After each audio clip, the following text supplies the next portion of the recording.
Manila Broadcasting Company. Sa balita, komentaryo, isyu, serbisyo publiko. Sa Bacolod, Aksyon Radio.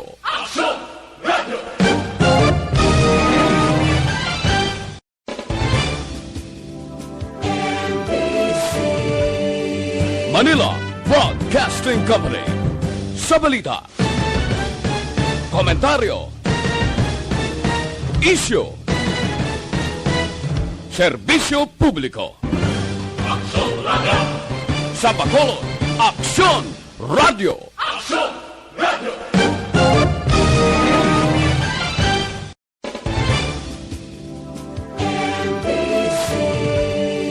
Manila Broadcasting Company.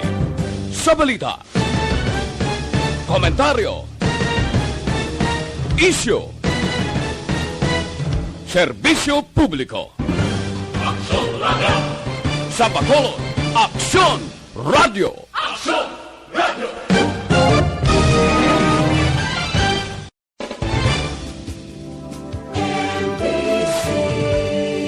Manila Broadcasting Company.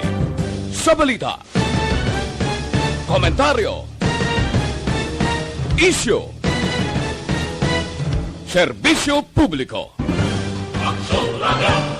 Sa Bacolod, Aksyon Radio.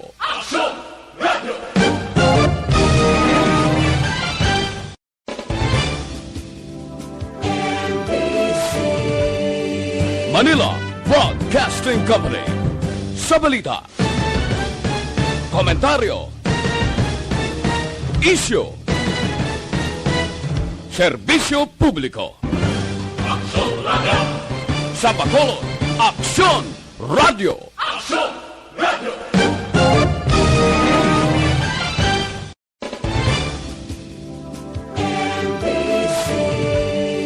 Manila Broadcasting Company. Sa balita, komentaryo, isyu, serbisyo publiko. Sa Bacolod, Aksyon Radio.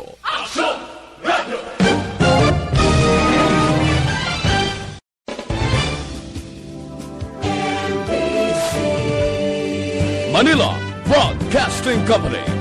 Sa balita, komentaryo, isyu, serbisyo publiko. Sa Bacolod, Aksyon Radio.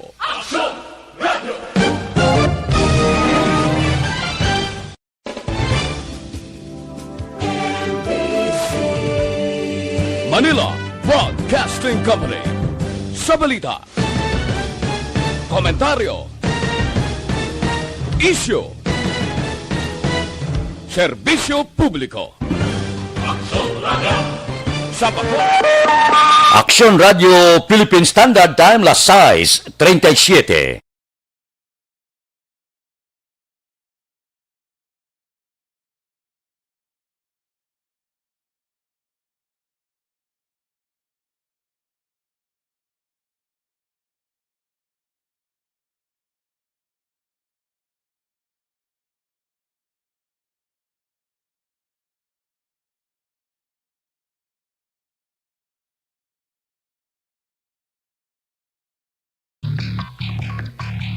Aksyon Reports, second portion.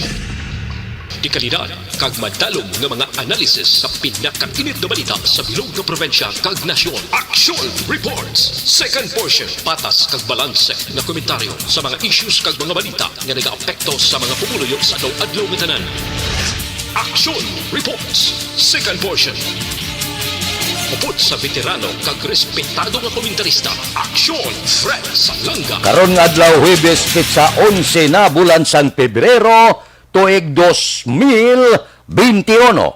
Ano ang mga balita kag mga isyu ngaton arangkadahon para karon nga adlaw. Medyo hindi maayo ang pananawan sang mga senador pagkatapos nga may hearing siling sa mga senador ang ila desisyon unanimous mo. Siling nila sa Land Transportation nga opisina, siling niya, hindi nyo pagpadayuna ining privatize o kung privatize ng Motor Vehicle Inspection System.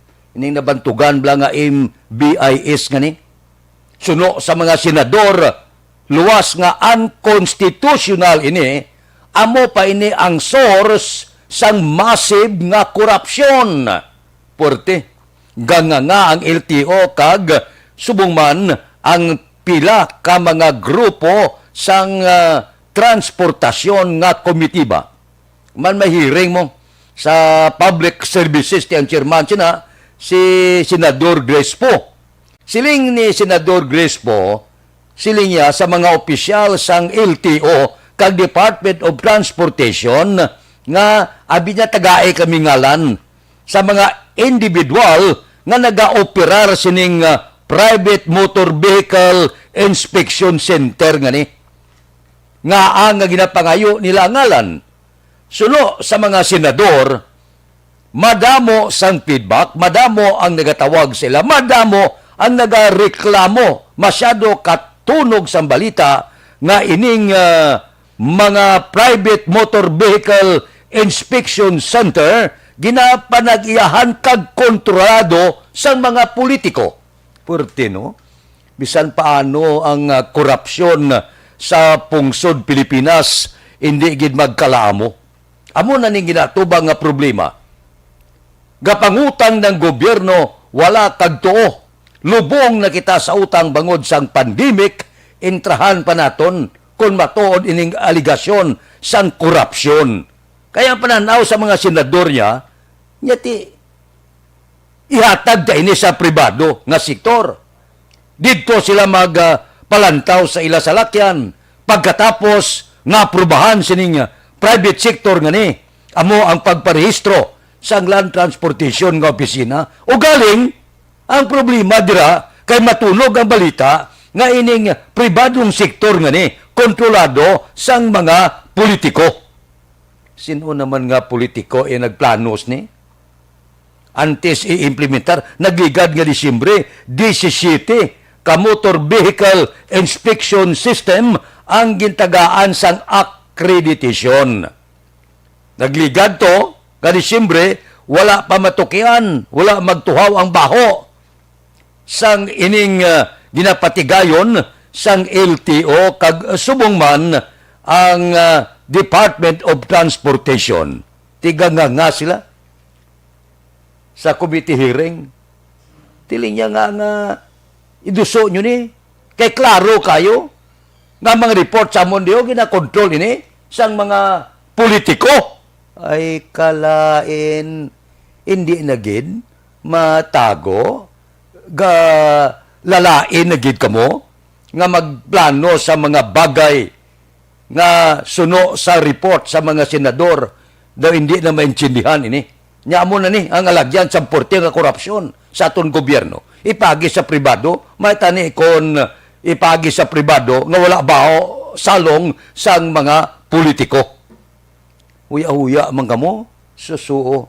Guro nagtinawganay, nagplano guro ang mga politiko kag LTO kag Department of Transportation. Ari karon kay nakotkotan, nanimaho ang baho nga nagakontrol sa ni mga pribado nga magalantaw sa mga motor sang salakyan. Aba, laban sini, ginapanagyan kag kontrolado sang politiko. Wala na gid? Daw damol guya gid? Aksyon Radio Philippine Standard Time, las 6:42. Mabalik kami pagkatapos ini.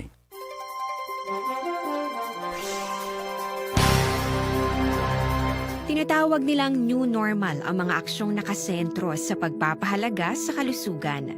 Ginagawa natin ang new normal behaviors na ito ngayon upang makaiwas sa COVID-19. Pero kung tutuusin, marami sa mga hakbang na ito ay mga kaugalian na ating natutunan at dapat ginagawa noon pa man. Makakatulong ang mga ito sa pag-iwas sa anumang sakit. Tulad ng paglilinis ng kamay, tinuro sa atin simula pagkabata na maghugas pagdating sa bahay, bago kumain at pagkagamit ng palikuran. Sa panahon ngayon, dapat mas madalas na ang paglilinis ng kamay. Bukod sa paggamit ng tubig at sabon, maaaring gumamit ng alcohol-based hand rub o sanitizer kahit nasan ka man. Kapag naglilinis ng bahay, kailangang mas dalasan ang pag-disinfect ng mga bagay na palaging hinahawakan. Makakagawa ng pang-disinfect gamit ang ordinaryong bleach na panglaba. Maghanda ng isang parte ng bleach at ihalo ito sa 9 na parte ng malinis na tubig. Kung hindi naman emergency, hindi na kailangan pumunta pa sa doktor dahil sa telemedicine. Kapag nahihirapan sa paghinga at iba pang malalang sintomas ng sakit, agad na kumonsulta sa doktor. Maaari ring tumawag sa Barangay Health Response Team o BHERT. Huwag kalimutan ang mga natutunan dahil ito ang ating sandata para maging handa sa new normal.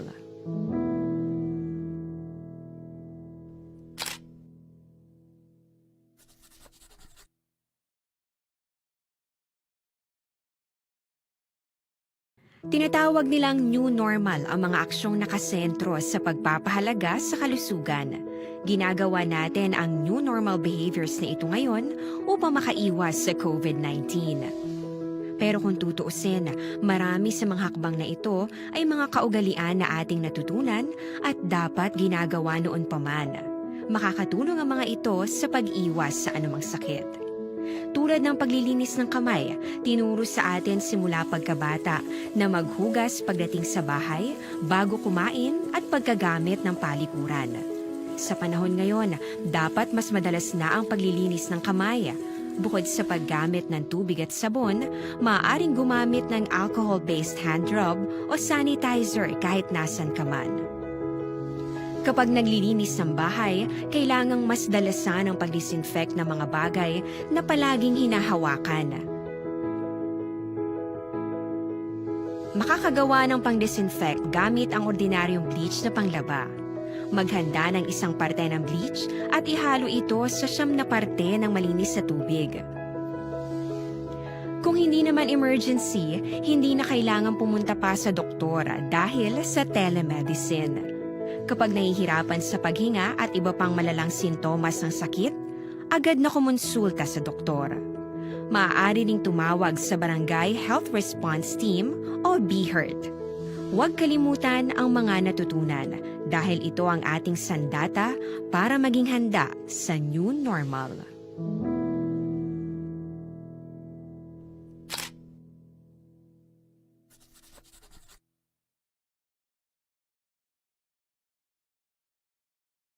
Tinatawag nilang new normal ang mga aksyong nakasentro sa pagpapahalaga sa kalusugan. Ginagawa natin ang new normal behaviors na ito ngayon upang makaiwas sa COVID-19. Pero kung tutuusin, marami sa mga hakbang na ito ay mga kaugalian na ating natutunan at dapat ginagawa noon pa man. Makakatulong ang mga ito sa pag-iwas sa anumang sakit. Tulad ng paglilinis ng kamay, tinuro sa atin simula pagkabata na maghugas pagdating sa bahay, bago kumain at pagkagamit ng palikuran.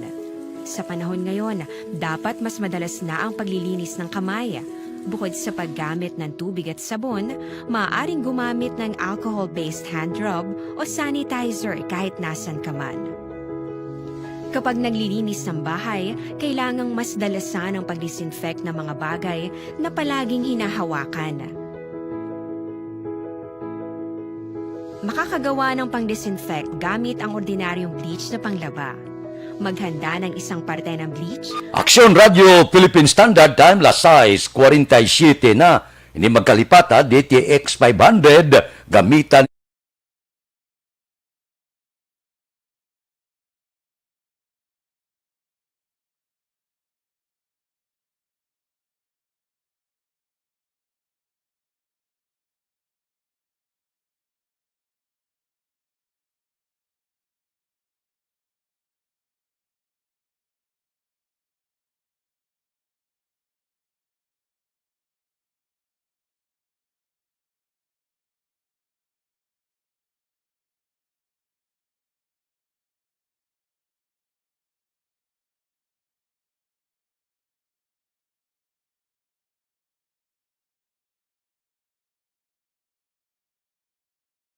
Aksyon Radio Philippine Standard Time, las 6:48. Portigid ang akig ni Presidente Rodrigo Duterte sa isa ka television network, ang ABS-CBN. Kundi ang Tax Bureau nga ahensya nagsiling nga ang ABS-CBN regular nga nagabayad sang taxes nila. Ambot silingon dagko by bilyon guro ang inabayad nga taxes ang ABS-CBN. Pero siling ni Presidente Rodrigo Duterte, hindi ko pagtugutan nga maka-operar ining ABS-CBN bisan pa ibalik sa Kongreso ang ila prangkisa. Porte, no? Akigid si Presidente Rodrigo Duterte. Sila niya, ibalik nila kaman gaplano, nagligad nga bulan dumdum kamo, si Senate President Vicente Soto III kag Deputy Speaker Vilma Santos Recto nagfile sang hagna nga ibalik kag tagaan sang 25 katuig nga prangkisa ang among television network. Ang report nga ang ining television network nagabayad mga 15.3 bilyones nga taxes alin sa tuig 2016 tubtob tuig 2019. Pero sa gyapon ang presidente nagsiling kung tagaan ini sang Kongreso sang prangkisa, ipasiguro ko sa inyo nga hindi ko pagtugutan paagi sa National Telecommunication Commission nga tagaan sila permit to operate. Grabing tindog ni Presidente Rodrigo Duterte. Nya tubtob nga ining mga pamilya Lopez magbayad sang ila taxes. Di kung pamatian mo ang Tax Bureau, gabayad. Kung pamatian mo, bilyon ang ginabayad. Kung pamatian mo, si Presidente Rodrigo Duterte, wala kabayad. Bayran ang taxes. Pero, ang report, may pipila ka mga aligasyon nga dapat pungganggid sang administrasyon nga makabukas ining television network ni kay basi gamiton ini 2022 kag kon magbukas ini siya kag mag-operar liwat basi isa ini sang alagyan agod mabalbalan halin sa tiil pakadto sa ulo ang administrasyon. Amo ini ang pila ka mga nagagwa subong nga mga aligasyon. Daw medyo may kabalaka ang administrasyon nga kung tugutan ka magbalik sa ere ining television network gamiton ini sang oposisyon kag politiko ibalbal sa administrasyon. Aksyon Radio Philippine Standard Time, las 6:51. Mabalik kami pagkatapos ini.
Aksyon Radio Philippine Standard Time, lasay 55 na.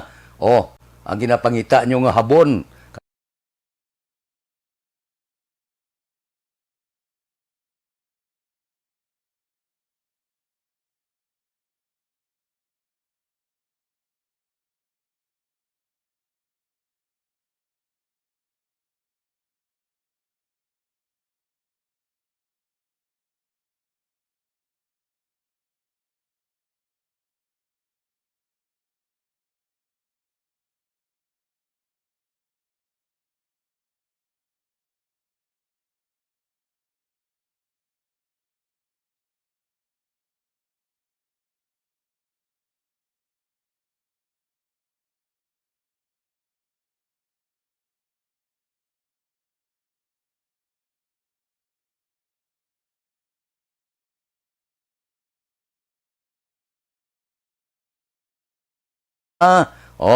May deadline na nga ginhatag sa mga political party kag koalisyon para sa 2022 nga eleksyon.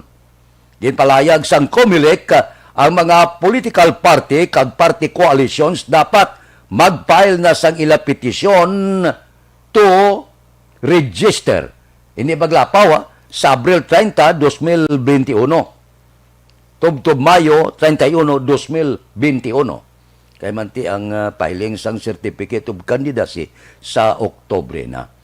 Suno sa COMELEC, pwede na makaparehistro ang sinuman anuman nga mga political party.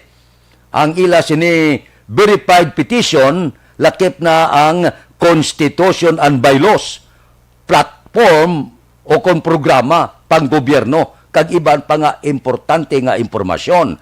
Kung mag-file ka mo, kinanglan ibutang nyo da ano ang plataforma di gobyerno nyo? Nga nagpapili ka? Ano ang plano mo? Amo ina ang ginarequirer sang COMELEC. Sa dalom sang laye, ang mga political party kag party coalition mandated ini. No? Sa pagparehistro sa COMELEC, agod nga ini sila makapartisipar sa eleksyon. So kung may gana ka, file na subong. Hapos ba lang iplastar mo dada. Kalabanan siya niya, nagdalagan ako ang akong plataporma, maserbisyo sa tao, maghimo sang tanan nga mga proyekto para sa tao. Amo na kalabanan para sa tao tanan. Pero may ara politiko nga nagsiling nga maserbisyo ako sa tao. Pagdaog yan na, niya serbisyuhan kong bulsa ko. Kalain. Aksyon Radio Philippine Standard Time, lasay 58. Mabalik kami pagkatapos ini.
Radio Philippine Standard Time, las 7:02, standby na. Sa aton Aksyon Balita Morning Edition, liwat magadulong sa aton sa mga balita lokal, national, international, sports, kag artista. Upod kita kay Aksyon Boy Duran, kag Aksyon Edin Aboso, Aksyon Fred Salanga, una sa balita, una sa aksyon, sa Bacolod, Aksyon Radio.